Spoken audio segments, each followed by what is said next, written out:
Okay. અસ્સલામુઅલૈકુમ વિદ્યાર્થી મિત્રો. આજે આપણે ધોરણ 7માં વિષય સામાજિક વિજ્ઞાનમાં પ્રકરણ 12 આપત્તિ અને વ્યવસ્થાપન વિશે સમજીશું. આપત્તિ અને વ્યવસ્થાપન. તો સૌથી પહેલા તો આપણને જ્યારે આપત્તિ શબ્દ કાને પડતાની સાથે જ આપણને મનમાં એક ભય અને બીકનો ભાવ જાગે છે. આપત્તિને આપણે સામાન્ય વ્યવહારમાં આપત્તિનો અર્થ શું થાય? તો આપત્તિનો સામાન્ય વ્યવહારની અંદર એવો અર્થ કરીએ કે આપદા, હોનારત કે પ્રકોપ એવા નામથી આપણે ઓળખીએ છીએ. આપત્તિની સાથે જ વિનાશ અને નુકસાનની કલ્પના પણ આપણને આવ્યા વિના રહેતી નથી. એટલે તમે વિચારો કે જ્યારે આપત્તિ આવે તો એની સાથે જ વિનાશની કલ્પના આપણા મનમાં આવી જાય. આપત્તિમાં જોખમોથી આપણે જાણકારી ધરાવીએ છીએ. એટલે આપણે સૌ જાણીએ છીએ કે આપત્તિના જોખમો કયા કયા છે. અછત અને રાહત કામગીરીઓ માટેના આયોજન માટે તેના માટેના કારણો, જવાબદાર સંજોગોની વિગતો ધ્યાનમાં લેવી પડશે. એટલે કે જે આપત્તિ છે તો જે આપત્તિ છે એના કારણો શું છે, એના માટે શું આયોજન કરવું જોઈએ, જ્યારે આ આપત્તિ આવે તો કઈ વસ્તુની અછત સર્જાશે, આ બધી વિગતોની આપણે જાણકારી જો હોય તો બચાવ કામગીરી માટે ખૂબ જરૂરી છે. આપત્તિ વ્યવસ્થાપનના તજજ્ઞોએ આપત્તિઓના બે ભાગમાં વહેંચી છે. તો આપત્તિના પ્રકારો સૌથી પહેલા જોઈએ તો અહીંયા તમે બોર્ડ ઉપર જોઈ શકો છો કે આપત્તિઓ. હવે આપત્તિઓ ઘણી બધી છે. પૂર છે, વાવાઝોડું છે, દુષ્કાળ છે, સુનામી છે, ભૂકંપ, જ્વાળામુખી, દાવાનળ, ઔદ્યોગિક અકસ્માત, હુલ્લડ, બોમ્બ વિસ્ફોટ અને આગ. તો આ બધી જ આપત્તિઓ છે એને બે ભાગમાં વહેંચી છે. સૌથી પહેલા તો બે ભાગો કયા કયા? તો એક તો કુદરતી આપત્તિઓ અને બીજી માનવ સર્જિત આપત્તિઓ. તો કેટલીક આપત્તિઓ એવી છે કે જે કુદરતી રીતે સર્જાતી હોય છે, જેમ કે પૂર, વાવાઝોડું, દુષ્કાળ, સુનામી, ભૂકંપ, જ્વાળામુખી, દાવાનળ. હવે દાવાનળને જંગલની આગ પણ કહી શકાય. હવે માનવ સર્જિત આપત્તિઓ કઈ છે એનો બીજો પ્રકાર છે કે જે માનવી દ્વારા સર્જાય છે. તમે ઘણીવાર આપણી અંકલેશ્વરની જીઆઈડીસીમાં આગ લાગી એવું સાંભળ્યું હશે. તો અંકલેશ્વરની જીઆઈડીસીની અંદર કોઈ કંપનીની અંદર જ્યારે આગ લાગે છે તો એ આપત્તિ કઈ કહેવાય? કુદરતી કે માનવ સર્જિત? તો એવી આપત્તિને આપણે માનવ સર્જિત આપત્તિ કહીશું, કેમ કે એ ઔદ્યોગિક અકસ્માત છે, માણસની ભૂલના કારણે થયું હોય છે. એવી જ રીતે હુલ્લડ, બોમ્બ વિસ્ફોટ અને આગ. તો આ બધી માનવીય ભૂલોને કારણે જે આપત્તિ આવે છે એને આપણે માનવ સર્જિત આપત્તિઓમાં ગણાવીએ. હવે આ કુદરતી આપત્તિઓ છે એના પણ પેટા પ્રકારો છે. તો એના પેટા પ્રકારો કયા છે? તો કેટલાક પેટા પ્રકારો બે છે કે કેટલીક આપત્તિઓ જે છે એ કુદરતી આપત્તિઓની આપણે આગાહી કરી શકીએ છીએ, જ્યારે કેટલીક આપત્તિઓ એવી છે કે જેની આપણે કોઈ આગાહી કરી શકતા નથી. તો આગાહી કરી શકાય એવી આપત્તિઓ કઈ છે અને જેની આગાહી કરવું શક્ય જ નથી, આપણને આગળથી કંઈ ખબર જ ન હોય કે આ મુશ્કેલી આપત્તિ આવવાની છે, તો એવી આપત્તિઓને જેની આગાહી ન કરી શકાય એવા ભાગમાં વર્ગીકરણ કરેલું છે. તો કુદરતી આપત્તિઓના જુદા જુદા બે ભાગમાં વર્ગીકરણ તમે અહીંયા બોર્ડ ઉપર જોઈ શકો છો. તો જેની આગાહી કરી શકાય એવી આપત્તિઓ કઈ કઈ એ આપણે ધ્યાનમાં રાખવાની છે. તો પૂરની આગાહી કરી શકાય. કેવી રીતે? તમે ગયા ચોમાસામાં પણ સાંભળ્યું હશે કે એમપીની અંદર એટલે કે ઉપરવાસમાં જ્યારે ભારે વરસાદ પડતો હોય તો એમપીમાં થઈને જે નર્મદા નદી ગુજરાતમાં વહે છે, તો અહીંયા ગુજરાતમાં એલર્ટ કરી દેવાય કે એમપીમાં ભારે વરસાદ છે તો એ પાણી ગુજરાતમાં થઈને જે નર્મદા વહે છે એની અંદર આવવાની શક્યતા હોય છે. તો નર્મદાની કિનારાની આસપાસના ગામડાઓમાં આપણે ત્યાં રહેતા લોકોને આપણે એલર્ટ કરી શકીએ છીએ, એટલે કે આગાહી કરી શકાય કે પાણી વધવાની શક્યતા છે. તમે વારંવાર સમાચારોમાં જોતા હશો અને કિનારા પરથી લોકોને ખસેડવામાં આવે છે અને તંત્ર એ માટે રાહતની કામગીરીઓ શરૂ કરી દે છે, લોકોને હટાવવા માટેની સૂચનાઓ આપે છે. પૂર એ પ્રમાણે વાવાઝોડું, તમે વાવાઝોડા વિશે પણ ઘણીવાર હવામાન ખાતાવાળાઓ આગાહી કરે છે એ જાણતા હશો. ત્રીજું છે દુષ્કાળ. દુષ્કાળ એટલે કે વરસાદની અછત અથવા તો બિલકુલ જ વરસાદ ન પડે, તેને આપણે દુષ્કાળ કહીએ છીએ. તો માનો કે ચોમાસાની શરૂઆત થઈ જાય, 1 મહિનો રાહ જોઈએ, 2 મહિનો પછી જ્યારે વરસાદ ન આવે તો આપણે આગાહી કરીએ કે આ વર્ષે વરસાદ પડવાનો નથી. હવે વરસાદ નથી પડ્યો એટલે દુષ્કાળ સર્જાવાની શક્યતા છે. કેમ કે જો વરસાદ જ 4 મહિના ન પડે તો ચોમાસા પછી આપણે દુષ્કાળની પરિસ્થિતિ સર્જાશે એવી આગાહી કરી શકીએ છીએ. એટલે અનાજની તંગી ઊભી થાય, પાણીની તંગી ઊભી થાય.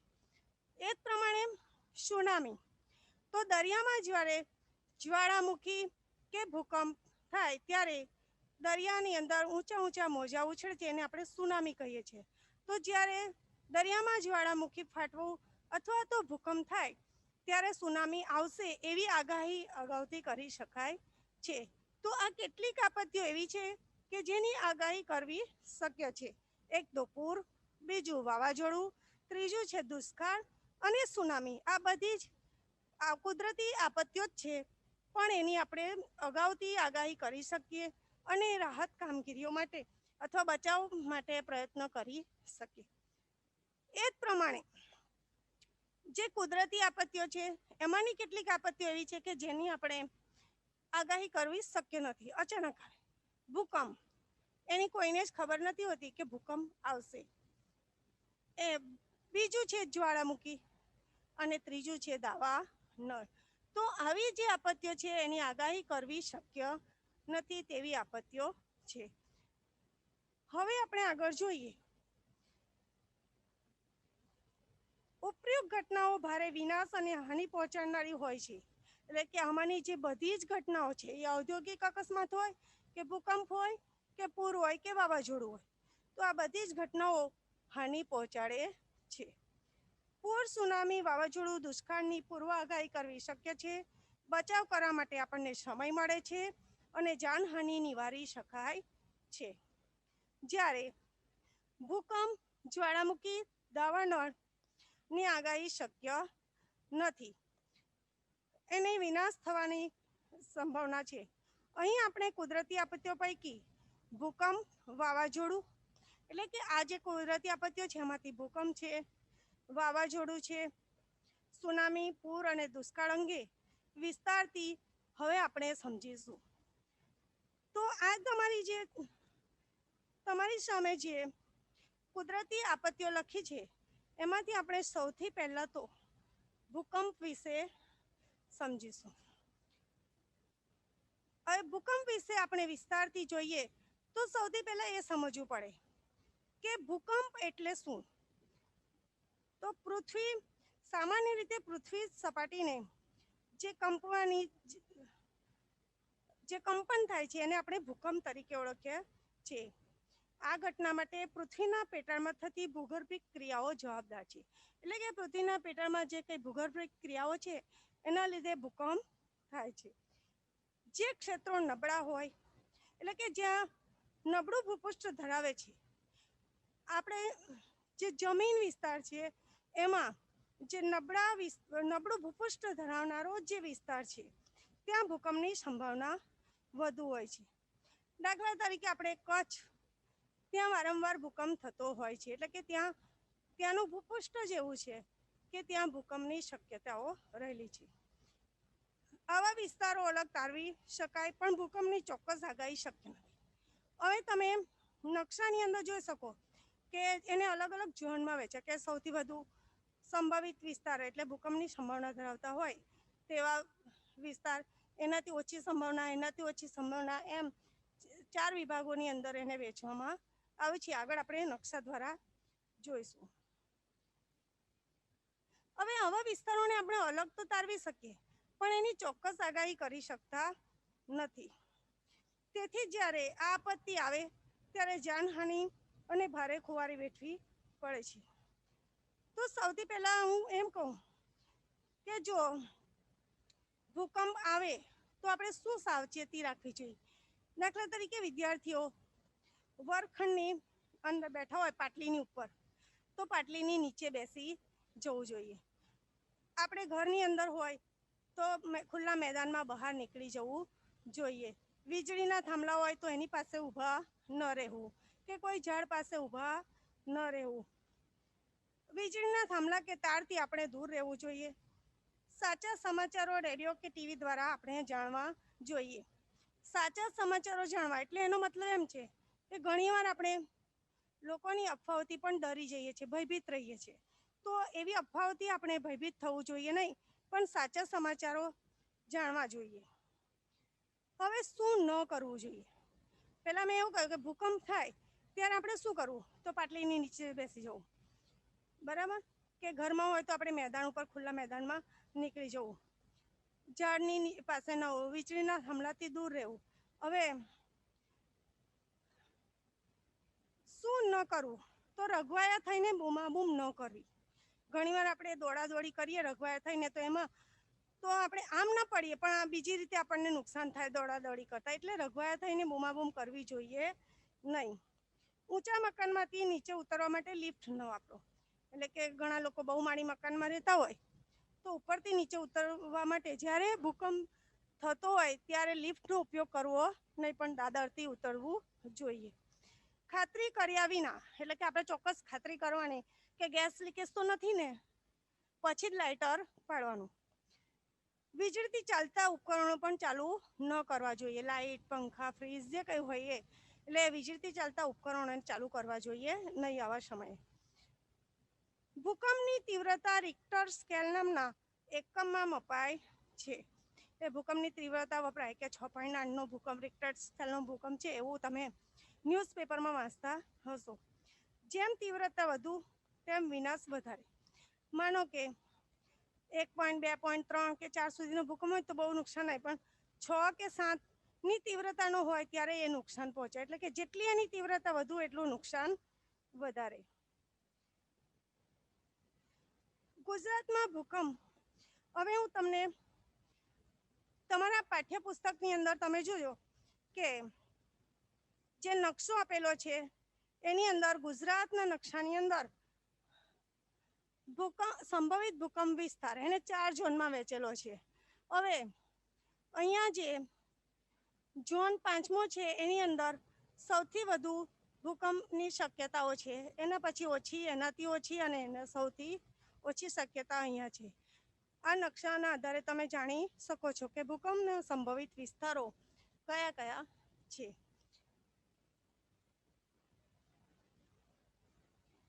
ગુજરાતમાં ભૂકંપ દ્વારે, હવે ગુજરાતમાં અગાઉ ક્યારે ક્યારે ભૂકંપ સર્જાતો એ હું તમને કહું તો 16 જૂન 1819ની અંદર કચ્છની અંદર જે ભૂકંપ આવ્યો હતો એ 8.2ની તીવ્રતાનો હતો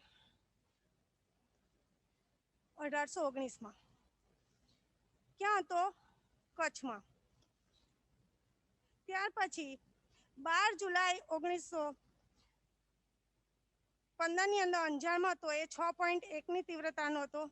અને 26 જાન્યુઆરી 2001માં તમે સાંભળ્યું હોય તો કચ્છમાં જે ભૂકંપ થયો હતો એ 7.6ની તીવ્રતાનો ભૂકંપ હતો. એટલે 7.6 રિક્ટર સ્કેલની તીવ્રતાનો ભૂકંપ હતો અને ભારે નુકસાન થયું હતું. આ સિવાય પણ અનેક નાના ભૂકંપો અવારનવાર ગુજરાતમાં આવતા હોય છે. હમણાં થોડા સમય પહેલા સામાન્ય ભૂકંપ હતો, જો તમે સાંભળ્યું હોય તો ઝઘડિયા પાસે થયો હતો. હવે આગળ જોઈએ તમારો, આપણે ભૂકંપ વિશે જોયું, ત્યાર પછી જોઈએ કે વાવાઝોડું. તો વાવાઝોડાની આપણે વિગતવાર સમજૂતી મેળવીશું. સૌથી પહેલા તો વાવાઝોડું એટલે શું? તો વાતાવરણમાં હવાના દબાણથી સર્જાતા અસમતુલાની પરિસ્થિતિ, પ્રચંડ વાતાવરણીય તોફાનો ઉદ્ભવે છે તે વાવાઝોડું કે ચક્રવાત એવા નામથી ઓળખાય છે. આ તોફાની વાતાવરણીય પવનો જે વિસ્તારમાં ત્રાટકે છે ત્યાં ભારે તારાજી કે વિનાશ સર્જાય છે. ભારતના પૂર્વ તટ અને મલબાર તટ એટલે કે ભારતનો જે પૂર્વ ભાગ છે ત્યાં, એટલે કે દરિયા કિનારાના વિસ્તારો છે, બંગાળની ખાડીની આસપાસનો પ્રદેશ કહી શકાય ને. આ બાજુ પશ્ચિમે મલબાર તટે તથા ગુજરાતની અંદર કચ્છ અને સૌરાષ્ટ્રમાં કિનારે તેની ભારે વિનાશક અસરો અનુભવાય છે. વાવાઝોડા સમયે આપણે શું કરવું જોઈએ? તો સૌથી પહેલા વાવાઝોડું એવી વસ્તુ છે કે કેવી કુદરતી આપત્તિ છે, તમે જાણો છો, જેની આગાહી કરી શકાય છે. બરાબર? તો આની આગાહી કરી શકાય તો તમને ખબર જ હોય પહેલેથી કે વાવાઝોડું આવવાનું છે. બરાબર? આટલી ઝડપથી પવન ફૂંકાશે. તો એવા સમયે વાવાઝોડાના સંભવિત વિસ્તારની વિગતો ચોકસાઈથી જાણી લો કે કઈ જગ્યાએ વધારે સંભાવના છે. તંત્રની સૂચના મુજબ સ્થળાંતરિત થઈ જાઓ.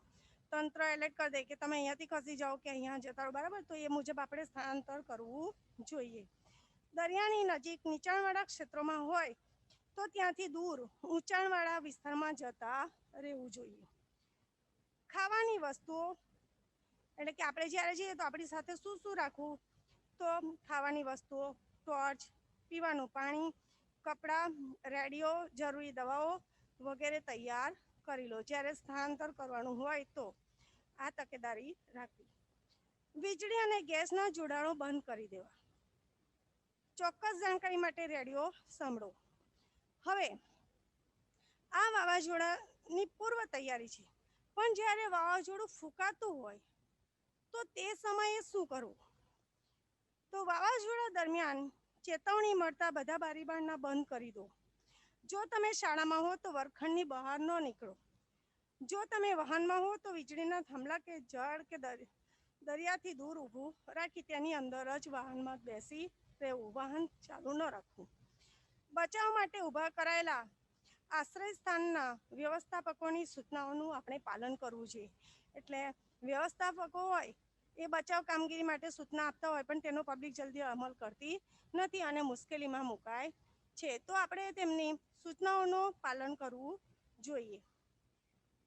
પ્રાણીઓને ખીલેથી છોડી મૂકવો, એટલે કે ગાય, ભેંસ, બકરા જે પાળતા હોય એ લોકોએ પોતાના પ્રાણીઓને છોડી મૂકવા જોઈએ. કેમ કે એ ઝાડ સાથે કે નજીકમાં હોય તો એને નુકસાન થઈ શકે. છૂટા હોય તો એ પણ પોતાની રીતે યોગ્ય જગ્યાએ જતા રહેશે. છૂટા હશે તો પોતાનો બચાવ કરી લેશે. જાહેરના બોર્ડ કે વૃક્ષો નીચે આશ્રય ન લેવો, એટલે કે જે મોટા બોર્ડ મૂકેલા હોય જાહેરાતોના તેની પાસે આપણે આશરો ન લેવો જોઈએ. કેમ કે એ પડી જાય તો આપણને વાગે. કે વૃક્ષોની પાસે પણ વાવાઝોડા દરમિયાન ઊભા ન રહેવું, કેમ વૃક્ષો પડે તો આપણને નુકસાન કરે. હવે વાવાઝોડું પૂર્ણ થઈ જાય, થંભી જાય, ત્યાર પછી શું કરવું? તો વાવાઝોડા બાદ હવામાન સાફ થઈ જાય, પવન બંધ હોય તો પણ બહાર ના જશો. અચાનક પવન અને વરસાદ આવી શકે છે. લટકતા ખુલ્લા વાયરોથી આપણે દૂર રહેવું જોઈએ. કુતૂહલવશ એકત્ર થઈ રાહત અને બચાવ કાર્યોમાં અવરોધ ન કરો. એટલે જે રાહત કામગીરી કરનારા હોય તેમને આપણે સહકાર આપવો જોઈએ. બધા કુતૂહલવશ થઈને ટોળા થઈ જાય તો એમને અવરોધ ઊભો થાય. તંત્ર દ્વારા સૂચના મળ્યા બાદ જ પરત ઘરે જવું. એટલે વાવાઝોડું થંભી જાય તો આપણી રીતે ઘરે પહોંચી ન જવું. આપણે જ્યાં સ્થળાંતર થયા હોય ત્યાંથી આપણને સૂચના મળે તો જ ઘર તરફ જવું. રાહત અને બચાવની કામગીરીમાં પણ આપણે મદદરૂપ બનવું જોઈએ. મદદ માંગવા સિવાયના ફોન ન કરવા, એટલે કે બિનજરૂરી આપણે ફોન કરવા જોઈએ નહીં. બિનજરૂરી ફોન કરવાથી નેટવર્ક કટ થતા રાહત અને બચાવ કામગીરીમાં વિક્ષેપ પડે છે. હવે સુનામી. હવે પછીનો જે મુદ્દો છે કે સુનામી. તો સુનામી એટલે શું?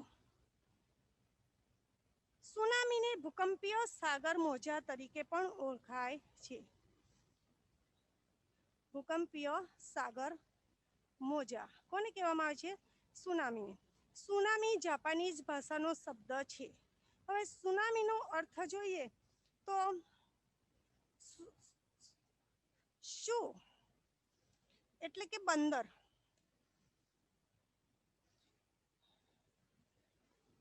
અને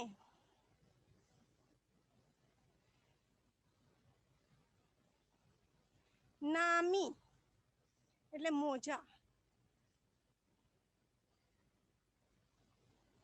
સુ એટલે બંદર અને નામી એટલે મોજા એટલે બંદર ઉપર આવતા મોજા. કિનારા પર સમુદ્ર કે મહાસાગરના તળિયે જ્યારે ભૂકંપ કે જ્વાળામુખીનો સ્ફોટનથી મોટા પાયા પરના સમુદ્રમાં થતા ભૂસ્ખલન એટલે કે મોટી મોટી હિમશિલાઓ જ્યારે સમુદ્રની અંદર પડે ત્યારે પણ મોટા મોજા ઉછળશે. ક્યારેક જ્વાળામુખી પ્રસ્ફોટન થાય તો દરિયાના તળિયેથી ઊંચા મોજા ઉછળે છે અને ભૂકંપ થાય ત્યારે પણ મોજા ઉછળે છે.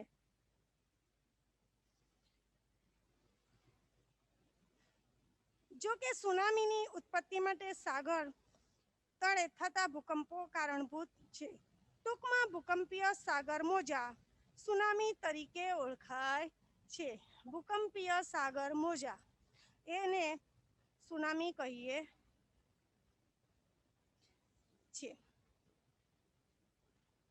આ મોજા તેના ઉત્પત્તિ સ્થાનેથી વલય આકારે વિસ્તરીને એટલે કે જ્યારે ભૂકંપ થયો હોય દરિયાની વચ્ચે કે દૂર તો ત્યાંથી જે મોજા ઉછળે છે તે કિનારે આવે છે અને કિનારે આવે ત્યારે ભારે વિનાશકારી બની જાય છે.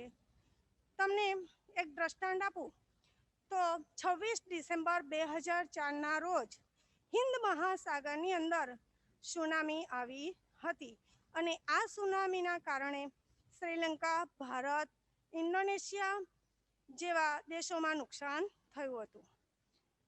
હવે વિનાશકારી મોજા જ્યારે દરિયામાં ઉદ્ભવે અને કિનારે આવે તો એની ઝડપ ઓછી થઈ જાય છે પણ તેની ઊંચાઈ વધી જાય છે. કિનારે પાણીની દિવાલ બની અને પછી તે ભારે વિધ્વંસ મચાવે છે. જો કે હવે આધુનિક ઉપગ્રહ આધારિત સાધનોની મદદથી સુનામીનો ચોક્કસ અંદાજ કાઢી શકાય છે. એટલે કે હવે એવા સાધનો છે કે એનો અંદાજ નીકળે છે. પણ સૂચિત ક્ષેત્રમાંથી લોકોને સ્થળાંતરિત કરવાથી જાનહાનિ અટકાવી શકાય છે. પણ ટેકનોલોજી કે સાધનો બધા દેશો પાસે હોતા નથી. હવે આગળ જોઈએ. તમને જાણવું ગમશે કે 26 ડિસેમ્બર 2004ના રોજ મેં આગળ કહ્યું તેમ હિન્દ મહાસાગરની અંદર જે સુનામી આવી હતી ત્યારે ઇન્ડોનેશિયા, ભારત, શ્રીલંકા જેવા દેશોમાંથી લગભગ 2 લાખ લોકોએ જાન ગુમાવ્યા હતા. સુનામી સમયે રાખવાની સાવચેતી. આપણે આગળ જોયું તેમ કે ભૂકંપ આવે તો આપણે શું કાળજી રાખવી જોઈએ, ભૂકંપ દરમિયાન શું કાળજી રાખવી જોઈએ, વાવાઝોડું બંધ થઈ ગયા પછી શું કરવું જોઈએ, ચાલુ હોય ત્યારે શું કરવું જોઈએ, વાવાઝોડાની આગાહી થાય ત્યારે શું કરવું જોઈએ. એ જ પ્રમાણે સુનામી પહેલા જે સાવચેતી રાખવાની છે એ કે સમુદ્ર કિનારેથી દૂર ખસી જવું, રેડિયો પર આવતી સૂચનાઓ મુજબ વર્તવું, સમુદ્રના મોજા અસાધારણ ઉછળે, વિચિત્ર અવાજો આવે તો આ પૂર્વ ચેતવણીના સંકેતો છે. એટલે સમુદ્રમાં જે નોર્મલી જે મોજા આવતા હોય એને કરતાં વધુ ઊંચાઈથી મોજા ઉછળવા માંડે તો એ આપણા સંકેત છે કે સુનામી આવશે. તો તરત જ આપણે કિનારાથી દૂર જતા રહેવું જોઈએ.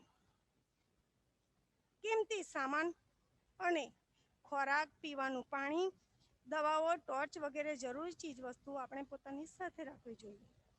હવે જ્યારે સુનામી શરૂ થઈ ગયો હોય, કિનારા પર મોજા આવી ગયા હોય ત્યારે શું કરવું?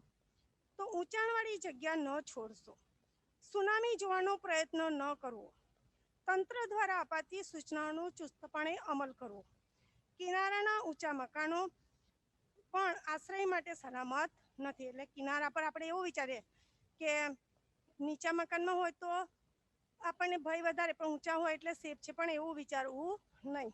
ઊંચા મકાનો પણ સલામત નથી, ત્યાં ન જવું. હવે સુનામી બાદની પરિસ્થિતિ હોય ત્યારે શું કરવું? તો રેડિયો, ટીવી, સોશિયલ મીડિયા પર આવતી આધારભૂત વિગતો મુજબ જ આપણે વર્તવું જોઈએ. તંત્ર દ્વારા સૂચના મળ્યા બાદ જ ખાલી કરેલ વિસ્તારમાં જવું ક્યારેક અગાઉ કરતાં વધુ ઊંચા મોજા પાછળથી આવી શકે છે. પોતાના મકાનમાં સલામતીની ખાતરી ન થાય તો પ્રવેશ ન કરો. પાણી, ગેસ કે વીજળીના જોડાણમાં આવેલા ભંગાણની જાણ તંત્રને કરો. હવે હું તમને અત્યારે જે ઇન્ડોનેશિયામાં સુનામી આવી હતી એનો એક વિડીયો બતાવીશ, તમે ધ્યાનપૂર્વક જોશો.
અહીંયા જે આ પ્રકારની તમે વિડીયો જોયો મિત્રો, ઇન્ડોનેશિયામાં જે ભૂકંપ હતો એનો વિડીયો તમે જોયો હશે તો એની અંદર જે જ્વાળામુખી ફાટ્યો એના કારણે સુનામી આવી હતી અને ભારે નુકસાન થયું હતું. હવે આ સુનામીને લગતા રિલેટેડ હું પેપર કટિંગ્સ પણ તમને સેન્ડ કરીશ, વાંચો, એની વિગતે માહિતી મળશે.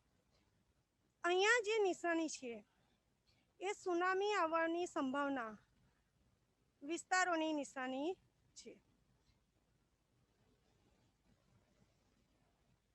હવે આપણે જો વિડીયો જોઈ લીધો હોય તો આગળના મુદ્દાની ચર્ચા કરીશું. આગળનો મુદ્દો છે પૂર. સૌથી પહેલા પૂર કોને કહેવાય? પૂર એટલે કે સામાન્ય રીતે નદીની અંદર ધસમસતા પ્રવાહને પૂર તરીકે ઓળખીએ છે. એક ધારો વરસાદ પડે કે અતિવૃષ્ટિના પરિણામે વિશાળ ભૂવિસ્તારોનું જળમગ્ન થવું તેને પૂર કહે છે. સામાન્ય રીતે આ ઘટનાને નદી સાથે જ આપણે જોડીએ છીએ. પૂર નદીમાં આવે. પૂર માટે કુદરતી ઢોળાવને અવગણી કરાયેલ બાંધકામ, એટલે કે જે પૂર આવે તો જ્યાં પાણી ભરાતું હોય, ઢોળાવ હોય તો ઢોળાવ પરથી પાણી આવવાનું છે. હવે ઢોળાવની પાસે જ નજીકમાં જે બાંધકામ કરેલું હોય તો બાંધકામ કરતી વખતે આ વસ્તુને ધ્યાનમાં ન લઈએ તો પૂર આવે ત્યારે મુશ્કેલી સર્જાય છે. મકાનોમાં, સોસાયટીઓમાં પાણી ભરાઈ જાય છે. એટલે કહેવાનો મતલબ છે કે પૂર માટે જે કુદરતી ઢોળાવ છે ત્યાં રહીને પાણી વહી જતું હોય એ જ જગ્યાએ ઢોળાવ પાસે જ કરાયેલ બાંધકામ કુદરતી જળ નિકાલના માર્ગોમાં અવરોધ જેવા માનવ સર્જિત કારણો પણ જવાબદાર છે. એટલે કે અતિ વરસાદ થવો એના કારણે પૂર આવે છે એ વાત તો સાચી, પણ ઘણીવાર માનવ સર્જિત કારણોને લીધે મુશ્કેલી વધી જાય છે. માનવ સર્જિત કારણોમાં આપણે કોઈ વસ્તુને ધ્યાનમાં લીધા વગર જે બાંધકામ કરીએ છીએ અને પછી ઘરોમાં કે સોસાયટીમાં પાણી ભરાઈ જાય ત્યારે આપણે ભારે હાલાકીનો ભોગ બનવું પડે છે. મોટા શહેરોમાં વધુ વરસાદથી ક્યારેક જળ ભરાવાની સ્થિતિ પૂરનું સ્વરૂપ ધારણ કરે છે. એટલે આવા બાંધકામો હોય તો ભલે પાણી ઓછું હોય, સીધી રીતે વહી જતું હોય, પણ બાંધકામના કારણે પાણી ઘેરાય અને પૂરની સ્થિતિ સર્જાય છે. હવે પૂર આવે ત્યારે શું સાવચેતી રાખવી જોઈએ? તો પૂર આવે એ પહેલા એ આગાહી કરી શકાય એવી આપત્તિ છે. આપણે આગળ જોઈ ગયા કે પૂરની આગાહી કરી શકાય છે, વાવાઝોડાની આગાહી કરી શકાય છે. તો પૂરની આગાહી થઈ હોય કે પાણી આવવાનું છે તો શું કરવું? સ્થાનિક કક્ષાએ પૂરના વિસ્તારોથી વાકેફ કરો. ઊંચા વિસ્તારોની માહિતી રાખો અને પૂર દરમિયાન ત્યાં સ્થળાંતર કરો. એટલે કે આપણે નદી કિનારે છે તો ત્યાં મકાનોમાં પાણી ભરાવાની શક્યતા છે, તો ઊંચાણવાળા વિસ્તારો કયા છે એની માહિતી આપણે લેવી જોઈએ અને ત્યાં પહોંચી જવું જોઈએ. પૂરની તંત્ર દ્વારા અપાતી ચેતવણી મુજબ વર્તો.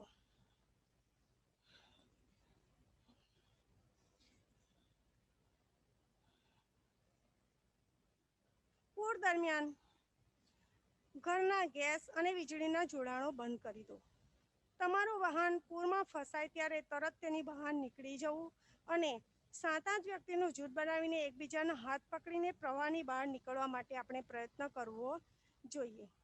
પ્રાણીઓને ખીલેથી છોડી મૂકો. તે છૂટા હશે તો પોતાનો બચાવ કરી શકશે. પૂરના પાણીથી બનાવેલ ખોરાક ના ખાશો, બીમાર થવાની શક્યતા. પાણીને જંતુરહિત બનાવવું, એટલે કે પૂર દરમિયાન પાણી જે હોય તો એને ઉકાળીને પીવું જોઈએ. રસ્તા ખુલ્લા થયાની જાણકારી વગર બહાર ન જશો, એટલે કે જ્યાં સુધી પાણી પૂરેપૂરું ઉતરી ન જાય એ પહેલાં આપણે આગળ જવું જોઈએ નહીં, કેમ કે અચાનક પાણી વધી જાય તો આપણે મુશ્કેલીમાં મુકાઈએ.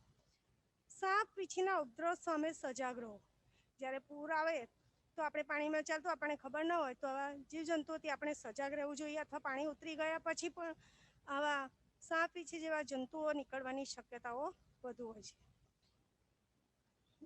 હવે પછીનો મુદ્દો છે તમારો દુષ્કાળ.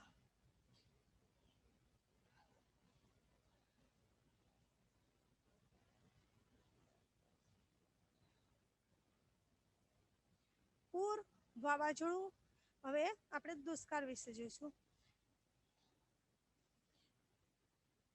દુષ્કાળ એ વિનાશકારી અને લાંબા સમય સુધી પોતાની માઠી અસર છોડે છે એવી એક કુદરતી જ આફત છે, પણ આ આગાહી કરી શકાય તેવી આપત્તિ છે. સમગ્ર જીવસૃષ્ટિના અસ્તિત્વ માટે અત્યંત આવશ્યક એવા પાણી અને ખોરાક સાથે તે જોડાયેલી છે. જો વરસાદ નહીવત પડે અથવા તો વરસાદ બિલકુલ ન પડે તો દુષ્કાળની પરિસ્થિતિ સર્જાય છે. હવે જો વરસાદ જ ન પડ્યો હોય તો પાણીની તંગી અને અનાજની તંગી ઊભી થાય. એટલે કે પાણી અને ખોરાક સાથે જોડાયેલી આ એક આપત્તિ છે. મોસમી આબોહવામાં સમયાંતરે દુષ્કાળ પડતા હોય છે. જે વર્ષે વરસાદ ઓછો કે સાવ જ ન વરસે ત્યારે આ સમસ્યા ઉદ્ભવે છે. અછતની સ્થિતિમાં ખેતી અને જીવસૃષ્ટિને પાણીના અભાવે ભારે હાનિ થાય છે. મનુષ્યો માટે અનાજની સમસ્યા તથા પાલતુ પ્રાણીઓ માટે ચારાની સમસ્યા સર્જાય છે. જેવી રીતે માનવીને ખોરાક પાણીની અછત સર્જાય એ પ્રમાણે પશુઓને પણ ચારાની અછત સર્જાય છે. કે પૂર અને જ્યારે દુષ્કાળ પડે ત્યારે ઘાસચારો પણ હોતો નથી. અગાઉ દુષ્કાળમાં ભૂખમરાથી ભારે જાનહાનિ થતી હતી, પણ આધુનિક સમયમાં યોગ્ય વ્યવસ્થાપનની જાનહાનિ અટકાવી શકાય છે. દુષ્કાળ સમયે લેવાના પગલાં. તો કે જ્યારે દુષ્કાળની પરિસ્થિતિ સર્જાય તો શું કરવું? દુષ્કાળ પહેલા પાણીના ઉપલબ્ધ જથ્થા. જ્યારે વરસાદ હવે એવું લાગે કે આ વર્ષે વરસાદ હજી શરૂ નથી થયો તો આપણે ત્યારથી જ પાણીની કરકસર ચાલુ કરી દેવી જોઈએ. પાણીનો જે જથ્થો હોય એ મુજબ જ પાણીનો ઉપયોગ કરવો. એટલે કે સિંચાઈ માટે જે નહેરોમાં પાણી વહેવડાવવામાં આવે છે તો એ મર્યાદામાં આપવું. ટપક સિંચાઈનો પ્રચાર કરવો. અનાજમાં માપબંધી દાખલ કરવી, અનાજનો બગાડ અટકાવવો, ભોજન સમારંભો પર પ્રતિબંધ મૂકવો જોઈએ. એટલે કે મોટા મોટા સમારંભોમાં જે ભોજન સમારંભ હોય તો ઘણો બધો અનાજનો બગાડ થતો હોય છે, તો આવા સમારંભો બંધ કરવા જોઈએ. દુષ્કાળ દરમિયાન શું કરવું? તો રાહત દરે અનાજની વિતરણની વ્યવસ્થા કરવી. તાકીદ સિવાયના બાંધકામ બંધ રાખવા, એટલે કે બહુ જરૂરિયાત હોય એવા જ બાંધકામ કરવા. અનાજ અને ઘાસચારાની સંગ્રહખોરી સામે પ્રતિબંધક પગલાં લેવા. એમ કે જે સંગ્રહખોરો છે એ શું કરે, અનાજનો સંગ્રહ કરે અને પછી જ્યારે અછત સર્જાય ત્યારે ઊંચા ભાવે વેચે છે, તો સંગ્રહખોરી પર પ્રતિબંધ મૂકવો. દુષ્કાળ બાદ ભાવિ આયોજનમાં જળસંચયના કામોને અગ્રતા આપવી. જે વર્ષે આવી દુષ્કાળની પરિસ્થિતિ સર્જાય હોય તો આપણને અંદાજ આવે કે ભવિષ્યમાં આપણે કેવું આયોજન કરવું જોઈએ, તો આવી પરિસ્થિતિઓ નિવારી શકાય. અનાજના બફર સ્ટોક માટે આયોજન કરવું, નદીઓને એકબીજા સાથે જોડી સમુદ્રમાં વહી જતા પાણીને રોકવા. એટલે કે સમુદ્રમાં જે પાણી વહી જાય છે એને રોકવું જોઈએ. એટલે કે નાના નાના ચેકડેમો બાંધવા. તમે જુઓ કે રેતી હોય ને એ ખાતરની ખાલી થેલીઓમાં ભરીને બાંધીને એને મૂકીને પણ થોડું થોડું પાણી સંગ્રહી શકાય છે. પછી ગામની અંદર તળાવો ઊંડા કરાવવાથી પણ પાણીનો સંગ્રહ થઈ શકે છે. એટલે ગામનું પાણી ગામમાં અને સીમનું પાણી સીમમાં રહી શકે. ખેત તલાવડીઓ પણ બાંધવી જોઈએ. આપત્તિની અસરો. હવે અહીંયા આપણે આ જે મુદ્દાઓ હતા એનો અભ્યાસ કર્યો વિસ્તારથી. હવે આ જે બધી જ આપત્તિઓ છે, પૂર છે, વાવાઝોડું છે, દુષ્કાળ છે, સુનામી છે, ભૂકંપ છે, તો જે આપત્તિઓ છે એની અસર શું થાય છે માનવ જીવન પર? તો ભૂકંપ, પૂર, સુનામી, વાવાઝોડું જેવી આપત્તિ ભારે પ્રમાણમાં નુકસાન જાનમાલનું કરે છે. આપત્તિગ્રસ્ત ક્ષેત્રોમાં રસ્તા, મકાનો, જાહેર સગવડના મકાનો ફરીથી બાંધતા વર્ષો નીકળી જાય છે. એટલે કે ભૂકંપમાં આખા ને આખા શહેરો ખલાસ થઈ ગયા હોય તો એને ફરી નવેસરથી ઊભું કરતા વર્ષો નીકળી જાય છે. જે પરિવારોએ પોતાના સ્વજનો આપત્તિની અંદર ગુમાવ્યા છે તેમને માનસિક આઘાતમાંથી બહાર નીકળતા નથી. એમને શોક અને હતાશા ઘેરી વળે છે. જે પરિવારોએ કમાનાર વ્યક્તિ ગુમાવ્યા હોય તેની સ્થિતિ તો ભારે કફોડી થઈ જાય છે. આપત્તિમાં જે લોકો કાયમી વિકલાંગતાનો ભોગ બન્યા હોય, માનો કે ભૂકંપની અંદર કોઈ ઘરની અંદર દબાઈ ગયું હોય, એ બચી તો જાય છે પણ તેને પોતાનો હાથ કે પગ ગુમાવ્યો હોય તો આવા વિકલાંગતાનો ભોગ બને છે. પુનર્વસનની સમસ્યા ભારે વિકટ હોય છે. આ પ્રકારની મુખ્ય અસરો જોવા મળે છે. આપત્તિઓની અસરો ઓછા વત્તા અંશે તમામ લોકો પર પડે છે, પણ તેની સૌથી મોટી અસર ગરીબ માણસો અને અસરગ્રસ્તો પર વધુ થાય છે.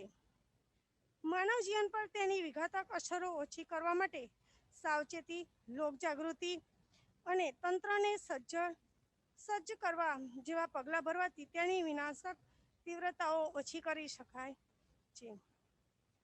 આપત્તિ કે અકસ્માતોની કેટલીક ઘટનાઓ માનવ સર્જિત હોય છે. હવે મેં તમને કહું તેમ કે કેટલીક ઘટનાઓ એવી હોય છે કે માનવ સર્જિત. જો આપણે સાવચેતી કે અગમચેતી દાખવીએ તો આવી ઘટનાઓ પણ નિવારી શકાય. ઘણીવાર આપત્તિ સમયે લોકો રાહત કે બચાવ કાર્યમાં મદદરૂપ થવાના બદલે કામગીરીમાં અવરોધ ઊભો કરે છે. તે રીતે વાહનો ઊભા રાખીને મોબાઈલ ફોનથી વિડીયો ઉતારવા લાગે છે, જેના લીધે અસરગ્રસ્તોના જીવનું જોખમ પણ સર્જાય છે. આવા સમયે રાહત અને બચાવ કામગીરીમાં તંત્રને આપણે સહકાર આપવો જોઈએ. જાણવું ગમશે. તીડ એ કીટક વર્ગમાં આવે છે. તેની 11,000થી વધુ પ્રજાતિઓ જોવા મળશે. એટલે કે અહીંયા હું તમને તીડ વિશે કહું છું. તીડ એક